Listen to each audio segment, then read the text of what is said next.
else to add on to this? No, sir. All right, well, Mr. Tunison, All right. you're our agenda today. I'm here basically to talk about the rates and charges. Each year, we set our stormwater fees for our 5 townships that are in our stormwater management plan that we have to do for our, as a MS4 municipal storm sewer system, separate storm system operator. And so our townships are Clear Creek, Hamilton, Franklin, Union, and Turtle Creek. And we've been charging $12 a year for our fee. It's $6 each half tax bill. And we feel that, and it generates about $330,000 a year. And that we feel that Chuck and I have looked at it, and we feel that's enough to operate, continue to fund our stormwater plan, the activities that we use to meet our permit. And we've been using, most of that work is being done by the Soil and Water Conservation District. So they use that funding to leverage more funding from the state through the Ohio Department of Natural Resources. So this resolution today is just to redo that particular stormwater fee. Part of the plan is 6 minimum control measures: the public education, public outreach. Public education is teaching people how to not to properly handle stormwater, not to dump foreign substance into the catch basins or into the creeks and whatnot.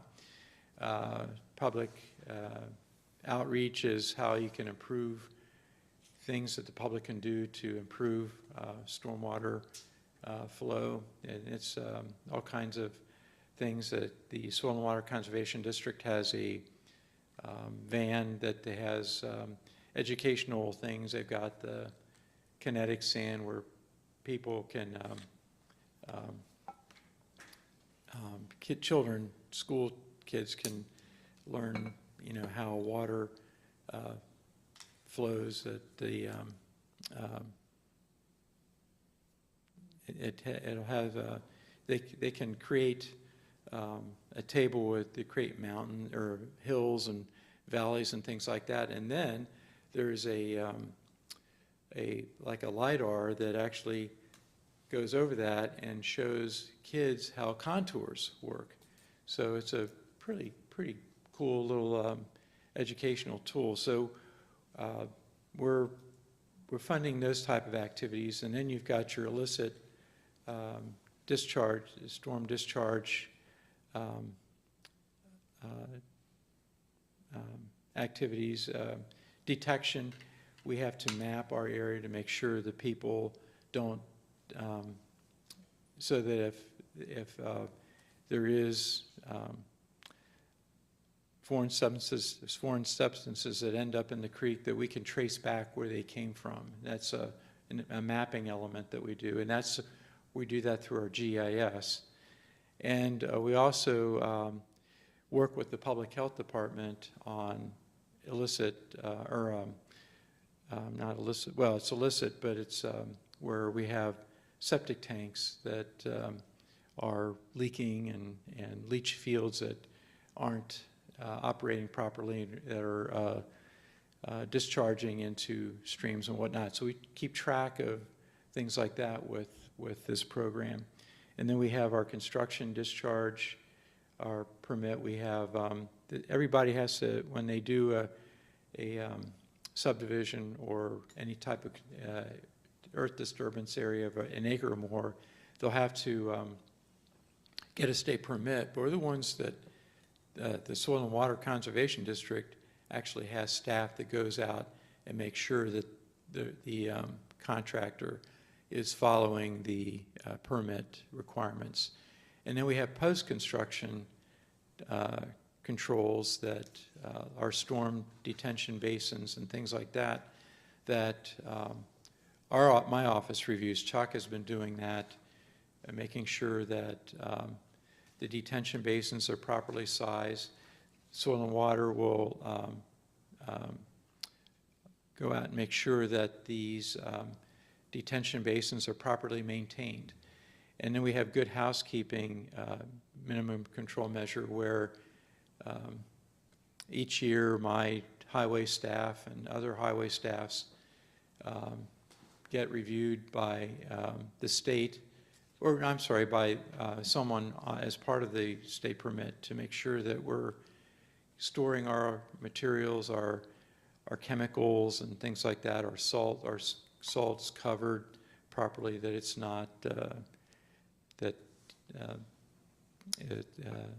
the runoff from it is not a problem, that we can minimize the amount of runoff coming from our salt storage piles and our other chemicals that we store in our garages, make sure that they're safe, that there's nothing leaking that would get into a drain or whatever that would flow out to a stream. So those are the 6 minimum control measures that we do, and we fund that with this fund. So $12, like I said, it generates about $330,000 a year, and we feel that that's enough to keep us going for another year. At some point, we feel like we're probably going to have to raise it, but right now, the way the permit is set up, and we just signed, or the state just created a new permit that we're subject to last year, so we're good for 5 years. So hopefully we'll find out as we go through this permit if our activity level is increased and where we might have to take more on, and which would require more funding. But right now we're good for $12. And it's been that way for about 5 years. Pardon me? That's the same fee we've had for the Yeah, last. for about 5 years Okay. now. Mm-hmm. And this is exclusively for the programming items that you discussed. Right. And so again, under our, I hate to say control, but under your jurisdiction is these 5 townships. Correct. So the cities, Deerfield, things like that, they're not involved in this. Correct. Now, that's correct. Now, as far as our permit, that's a good point.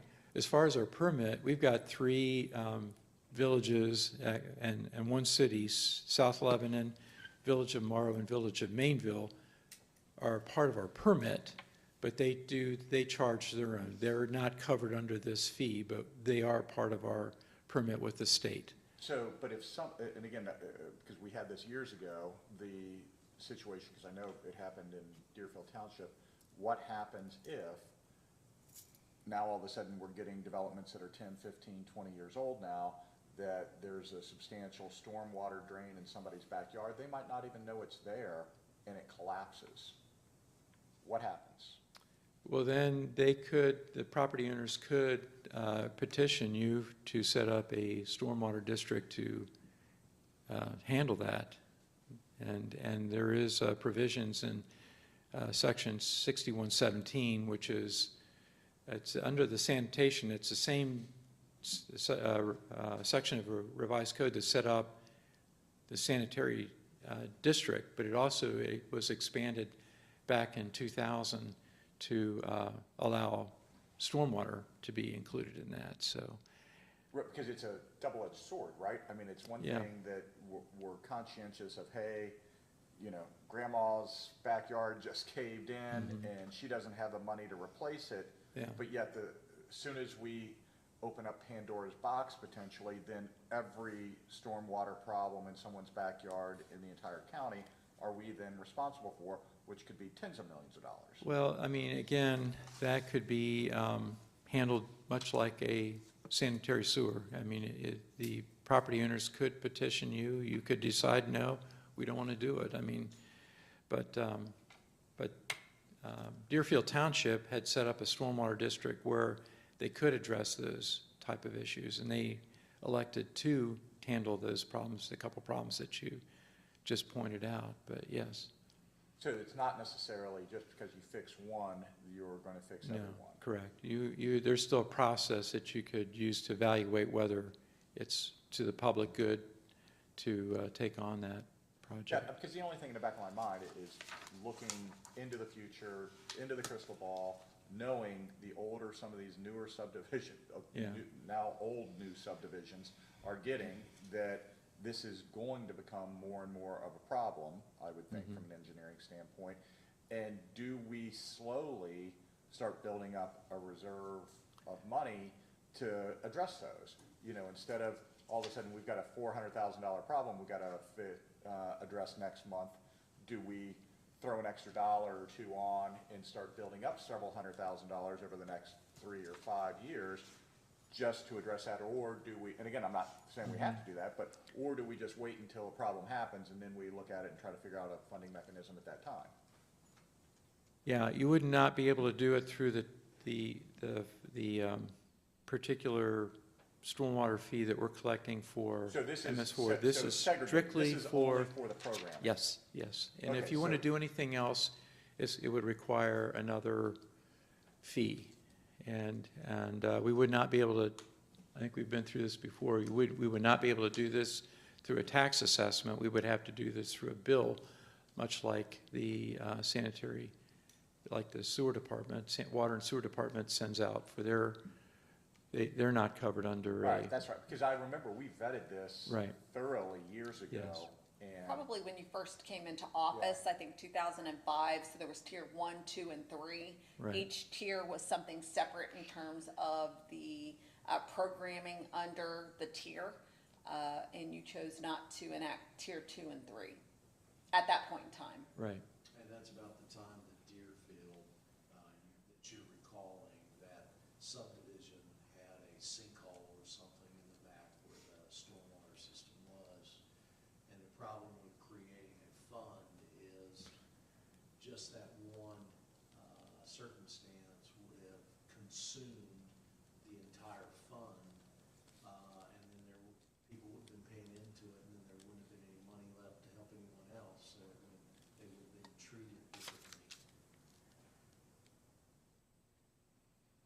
But essentially, they were treated differently because government did step up somehow and paid for that, correct? Deerfield, Deer- not the county. As I recall, we participated in the cost of a study. The commissioners kicked in a little bit of money towards a study to figure out what the problem was. But there was no funds to cure the problem. Correct. That's correct. And then Deerfield formed their stormwater board after that. And Right. whether they funded it, I don't know, because we weren't involved. They funded it under another section of code, 6119, which was a regional stormwater district, and which they had the authority to do. It was the county the judge of common pleas court that would actually appoint the board. So, All right, so essentially, the idea of, even if we were gonna entertain it, of saying, hey, let's build up a little bit of a fund just to address these problems we think are coming, the mechanism that's currently in place couldn't accomplish No. that. We would have to go through another process. Correct. To say, do we enact this other new layer or level of a fee, and then start building that up for something that's not necessarily a problem today, but we all think it's probably gonna be a problem at some point. that's correct.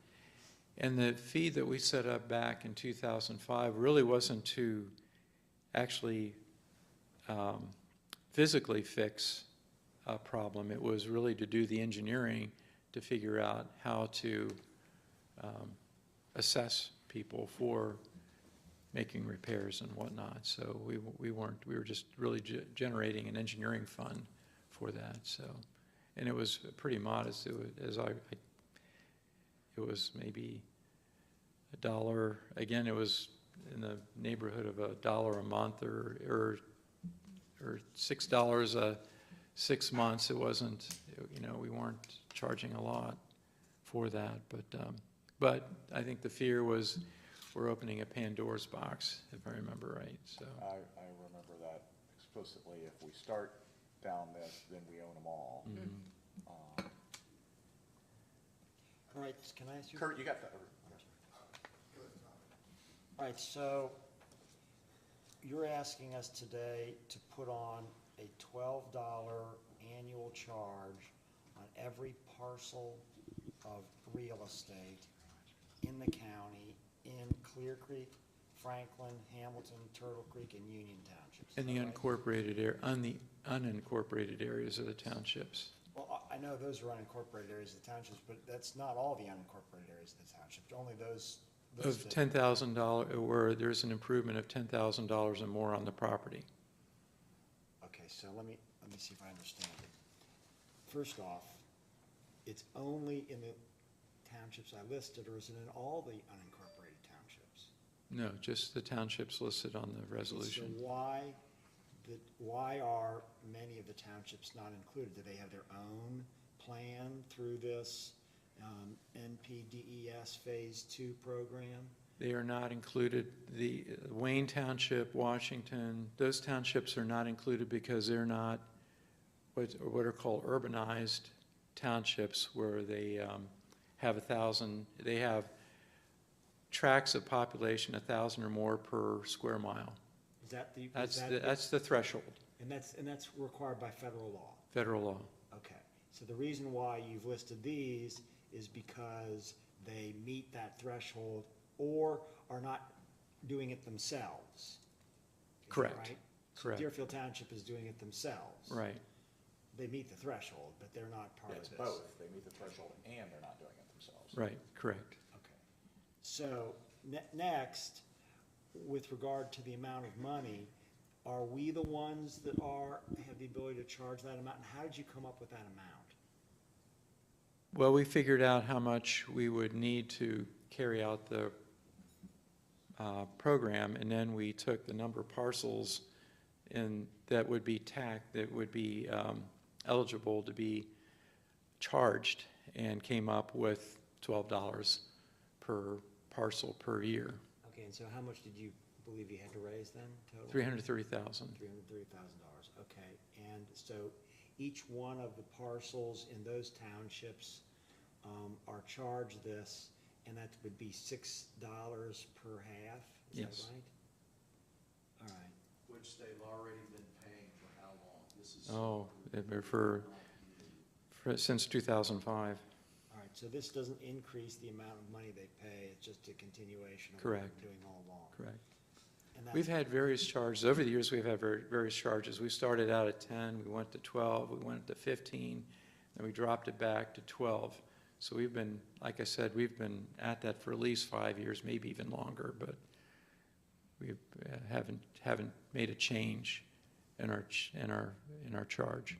And how did you determine that the amount that we needed to offset the cost of this was $300,000 and some thousand? Well, we know how much, basically the costs that we get from soil and water conservation. I know how much I pay Chuck. I mean, I have been charging half of his salary a year because half of his work involves reviewing subdivision plans and their stormwater, calculations. So it's we've got a pretty good track record of how much we, spend. So we've been able to keep it at that fee. So So in other words, you're setting this amount based upon the fact that there is one person that you employ that spends half of their time doing this work? Yeah, at it's least all for sorts of- the post-construction control, but you still got your Other 5 items. other 5 items that, and a lot of which comes from, what the Soil and Water Conservation District does. So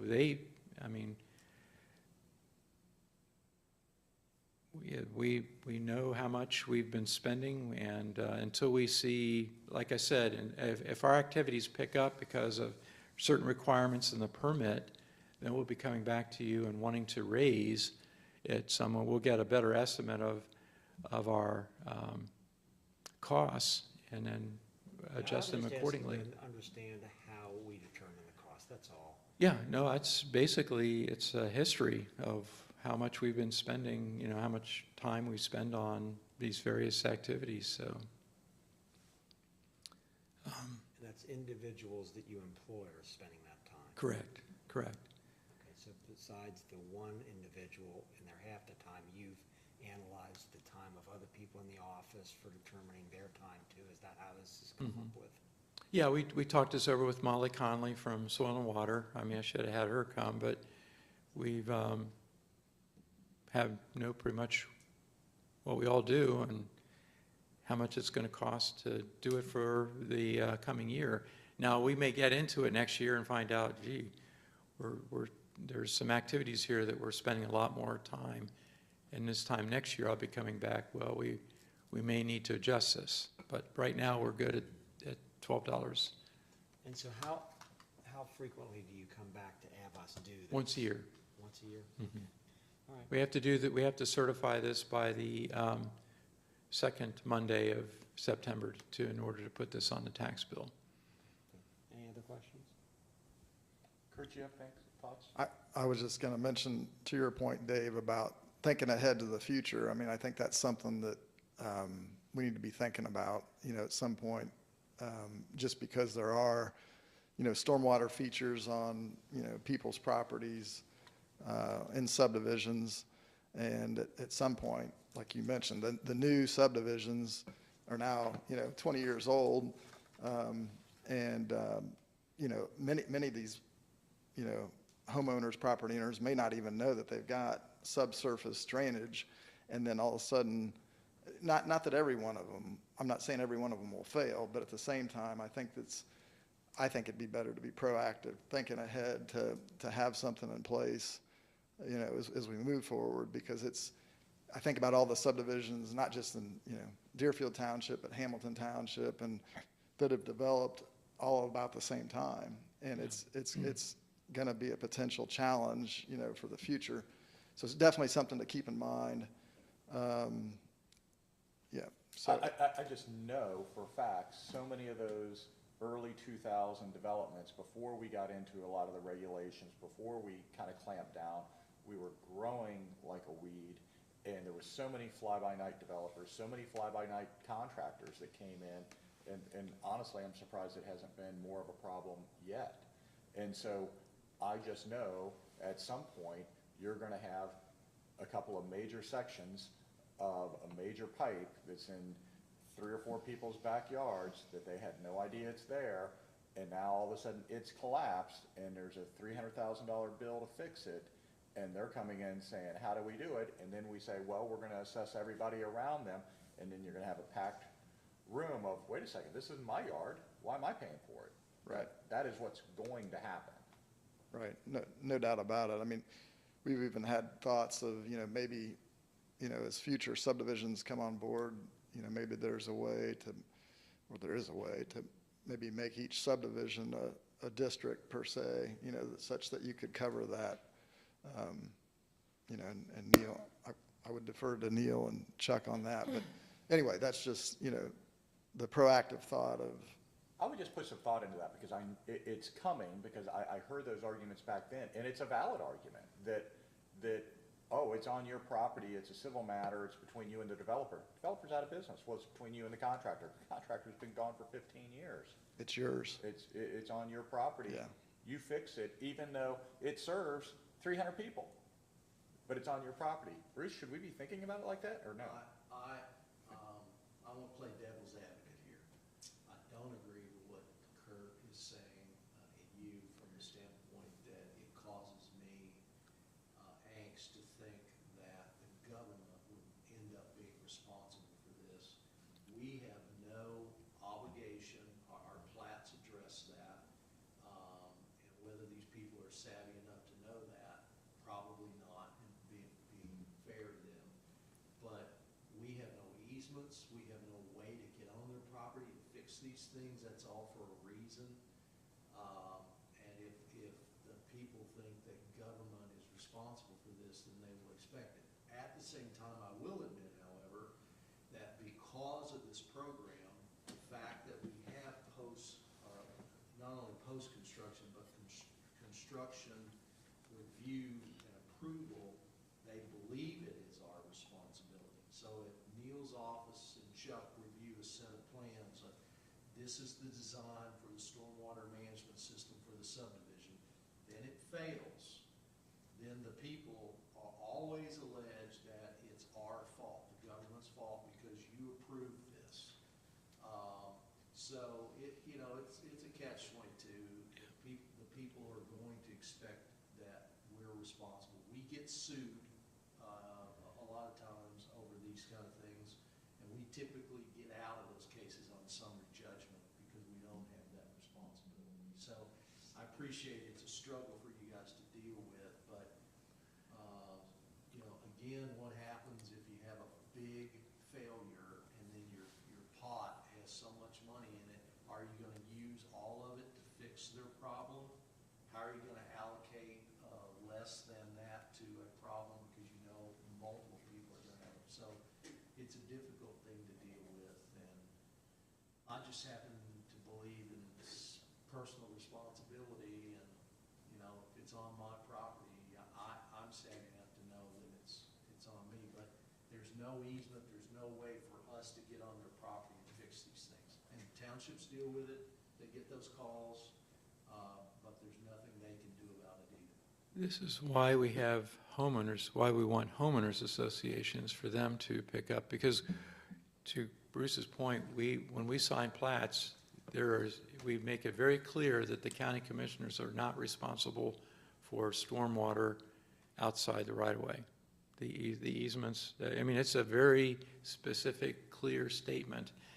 So we encourage subdivisions to maintain homeowners associations to address these problems and let them deal with them. That's a good point, and this is, sorry I'm taking us down a rabbit hole here, but I think it's important to kind of vet it a little bit when it's not a problem, hitting us over the head. We encourage homeowners associations to be responsible for this. Is that something in our zoning or subdivision regs we could require that moving forward? We do. Our subdivision regulations, unless it meets certain criteria, they have to have an HOA for a subdivision of land. And if they have that, that's something they're responsible for. If it addresses it that way. Well, there's two parts. Do they have to have an HOA? And then is the HOA clearly responsible for stormwater issues in the subdivision? Only if the basin. declaration places that responsibility on them, and that's typically like a common amenity or a common area improvement. Like a detention basin or something like that. Yeah, Generally, so that's, should we firm that up placed. maybe to put clearer language or put a responsibility that? It wouldn't be on you, it would be on the planning commission to address that. and I don't think the HOAs, I don't think they allocate, I don't look at their books or anything like that, but, we don't check that. I guess that's the point. Do they have enough money in there to take care of these Because things? it's a private No. entity. I Right. think that's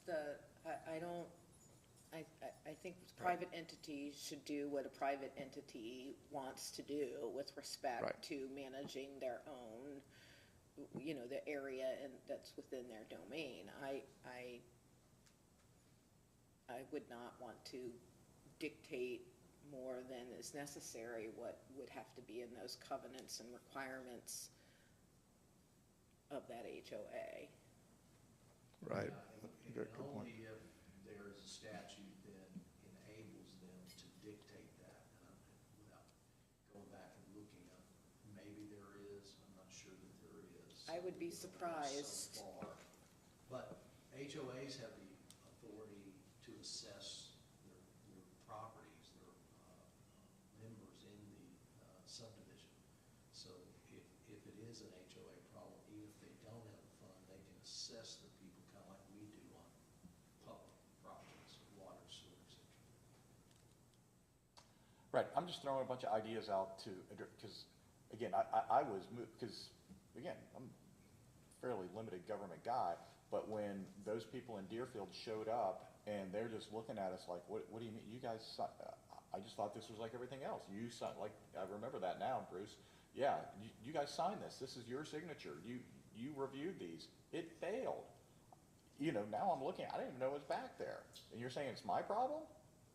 And I'm like, you know. Well, our responsibility for reviewing stormwater plans is to make sure that well, first it was to make sure that we didn't get storm flows going where they shouldn't, you know. We get hit with that too, because they Right. weren't built to specs. That all of a sudden we get a swale in the backyard, and some contractor, they put a building there, they put a playset there. I remember those, where they Right. changed the grade a little bit. Now it doesn't work right, the neighbor's getting water into there. That's a civil matter because you changed this. Well, no, county, you approved this plan and now it's failing. Well, but somebody changed it. Correct, right. Now, there is no inspection. I mean, I believe that's probably tier 2 would be inspection of stormwater. So that's tier 2, which we do not levy, which is the inspection of stormwater systems. And then 3 would be, I believe, the remedies to, Well, actually, tier it 3 two? was for grading. Oh, okay. We were, what we're, and we still see it today, person, you know, property owner A builds his house here according to the grading plan, but property owner B builds his house a little bit higher, which did not conform to the grading plan. So we were trying to keep all these builders building to the same, you know, grading plan as was originally anticipated, although I'm not sure it would have worked. We had a bond that the property owner, or the builder would have paid, but to get us the property, you know, property owner B's house higher, he probably would have been willing to pay the, you know, to forfeit the $1,000 bond or whatever it was. So I'm not sure how well that would have worked, but we see that today, you know, where I get complaints about, you know, I can't, I get all the stormwater from my neighbor. It's because their house is higher, their whole lot was graded higher. So they didn't get stormwater flow, it just went to their neighbors. We've been lucky the last couple of years. We haven't been getting many of those. Yeah. It's not here. Well, I do get, every once in a while, I'll get a complaint. Yeah. Well, I think it's good to put it on the radar, and for whatever reason, my gut's telling me it's gonna become an issue here soon, and I guess So we'll your do it. colleagues understand, to go to those additional tiers, there would be additional fees. And that was one of the reasons your predecessor board did not want to go that route, because they didn't want to impose these additional fees on the residents. Correct, and that was all part of that vetting process of, then how big should the fund be? Oh, you know, another $10 a year gets us, you know, a couple $100,000, and then after a few years, we've got $1 million in there, whatever, to handle these things. Do we want to do that? And we vetted it at that time, and the answer was no, which is fine, but I just want my colleagues that, you know, now that this just came about, I'm just sitting there thinking, these subdivisions, 15, 20 years now, on the second or third homeowner, they have no idea it's back there. You know, we'll see. Yeah, I mean, because when you buy a house, if you even look at the plat, like Bruce mentions, no drainage easements, there are drainage easements along the boundary lines. They're not, you know, they're not dedicated to the county commissioners, as Bruce's point. You know, the property owners Or could. do we have access to them by easement? Correct, Shannon, exactly. And, but ultimately, other than that, I mean, it doesn't show on the plat, you know, where the pipe is or anything like that. So these property owners, you know, many of them, they may see a grate, you know, out in the ground somewhere that may make them pause, but, you know, many of them don't know there's drainage features there, you know, underground. But that's my point, is that I think it's, definitely something to keep on the radar, because it's. The statement is on the plat because the easements don't really indicate who they're to benefit. And so, you know, the experience of these people coming and complaining, say, well, look, here's an easement. It says there's an easement along your swale or wherever it is, that there might also be a pipe underground.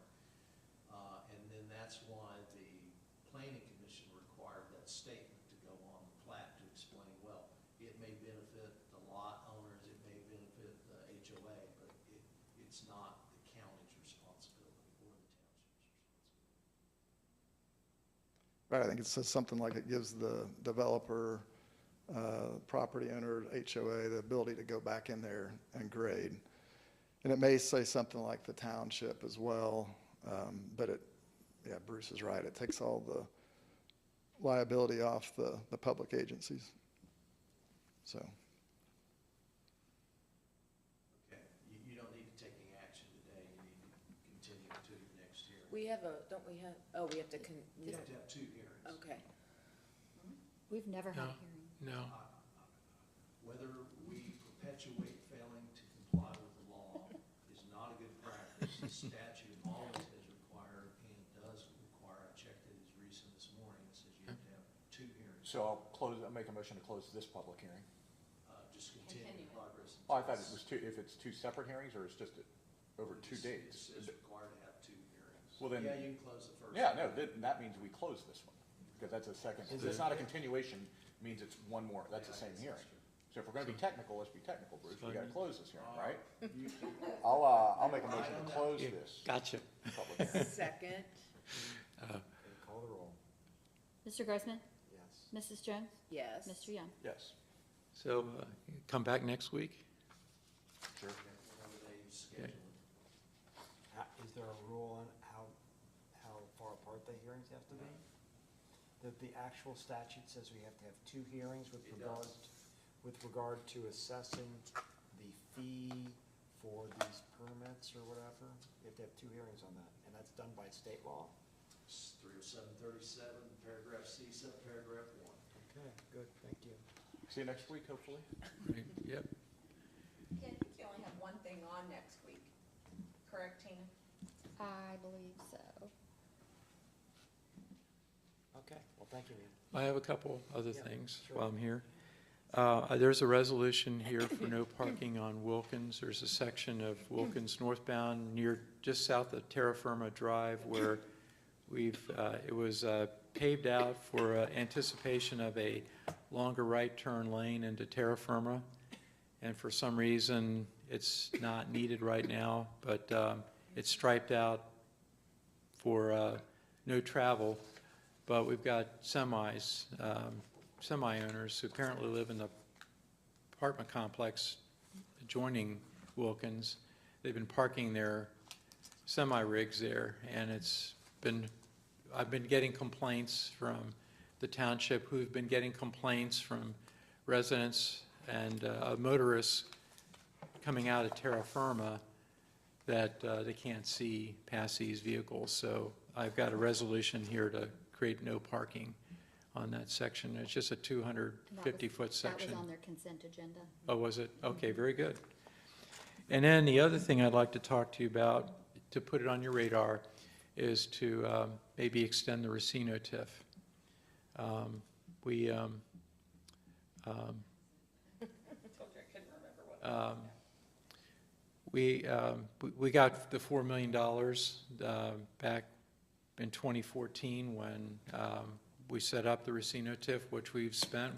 Right now, we're using part of that funding for the intersection improvement at 741 and Green Tree Road. We've used other funds to do the engineering and to get things moving along for the State Route 63 project. We built the Green Tree Union roundabout with that funding, and we did a little realignment of Union Road in front of Solid Rock Church about 10 years ago with, well, not quite that, but probably 6 or 7 years ago with that funding. But Monroe is looking at tying Union Road into Gateway Boulevard. Right now, they're not connected, and we've got a bad That's at intersection. Trader's World, right? Pardon me? At Trader's World? That Yeah, right- Trader's that mess World. right there? Right. And right now, there's a new development, warehousing development going in behind the Racino. Their access is off of State Route 63 with a new road called Encore Drive.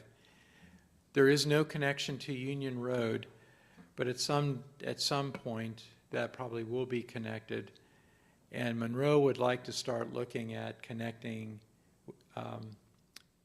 Gateway Boulevard, extending that through the Traders World property and tying it into Union Road. And now would probably be the time that we need to start looking at extending that Racino TIF so that we would have some funding to do that, because the Racino would benefit from that. I don't know, I understand they're interested in our extension of Union Road. I don't know if that has anything to do, or that tie in with Gateway and Union, because they're building the hotel on their property, but just something to think about. I'd like to start looking at that. I don't know, I can get with bond counsel and find out how much, or not bond, with Andy Brossart, and kind of determine how much it would generate, but I'd like to get your thoughts on that before I started talking to Andy. Is that all in the Traders World that's needed for that Gateway Boulevard extension? Is that all in the city of Monroe? Correct. And I would do this, the work I would do would be through the TID. We would be entering into an intergovernmental agreement with the city of Monroe to do that. But I think it's the commissioners who have the authority to do the TIF, not, I don't know that the TID does. And one last question, if I may. Has there been any further discussion about extending out from the Racino's property onto Union Road? Remember, there was that stop short, I don't know if it was a spike strip, but it was a stop short, and it didn't come all the way out, and that was a concern raised by the commissioners. I think when we did some recent project. Yeah, it was 4 or 5. The Core Five, right. Yeah, the Fricks, who own Traders World, owns that spike strip. Oh, They go beyond Shaker Creek, that's right. so And that's in the that's in the, township, or is it in the? no, it's in the city, that's in the city. Praise the Lord. Yeah. Yeah, railroads, canals, split roads, it's all. Yeah, it's in all that there. It's a mess, isn't it? 10 square mile area. Bruce, your mic's not on. Yeah. It goes off. I don't want, anyway, it's Monroe's problem as far as acquiring that, not the county's. That's my joy of all this. Yeah, I've got no problem with extending the TIF if that's in our authority, because that, I think that's done exactly what a TIF is designed to do. I mean, there was major infrastructure improvements that were required for that major attraction that was coming there. And so using a dedicated stream of those tax dollars to make those public improvements is exactly what a TIF's designed to do. And if we've got more on the table, which I think we do, I wouldn't have a problem. What was Okay. the original term of it? Was it 10-year? I think it was a I think it was a 10-year. 10-year, yeah. 10 years, so this would be similar to P&G where we would extend it. I don't know what term you're thinking about, whether it's I don't another know, 10 just- or 20. I think 20 would be the max you could extend it Correct. for, because the P&G TIF has just now expired from the Correct. original Correct. extension. Yeah, we're getting our last, we'll be getting our last tax, or payment here shortly. And then it's done, yeah. We'll be paying off the bonds that the TID took on to make that, all those projects on Mason Montgomery. And I'll tell you what, that has been. That's been that- transformative. It has been. It has been. And we're about to finish the new ramp over from Mason Montgomery, southbound Mason Montgomery Road over Fieldsboro Road to tie into southbound 71. The bridge is complete. I think they've started grading for the ramp itself. So I'm hoping that that will all be done by the end of October. I think the contract that ODOT has with the contractor, Eagle Bridge, will be, takes them to the end of October, end of sometime in the spring, but I think it's really to make sure everything is good over the winter, so. Well, I'm where Dave is, though I'd like to better understand from Andy and you, once you've had a chance to Sure. look at it, what we're talking about. But conceptually, I think it makes a lot of sense. Okay, thank you, thank you. Any other updates you want? All right, Thank you, Neil. thank you very much. Anything else, you, Kurt? See you next week. Good to see you guys. Neil, I'll send you a calendar invite. Okay, is there anything else? Tennis, Okay, well, world-class tennis going on right now. Well, have you all been attending that at all? It just started over the weekend. I have not, I've been out of town and, I was sitting in the players' box last night. yeah, It was fun. quite fun. And how did you get to that, David? How were you invited into that players box? Ended up becoming Mr. buddies Barrett? with, no, No? became buddies with one of the players over the last weekend, so. Oh, really? What player There was you go. that?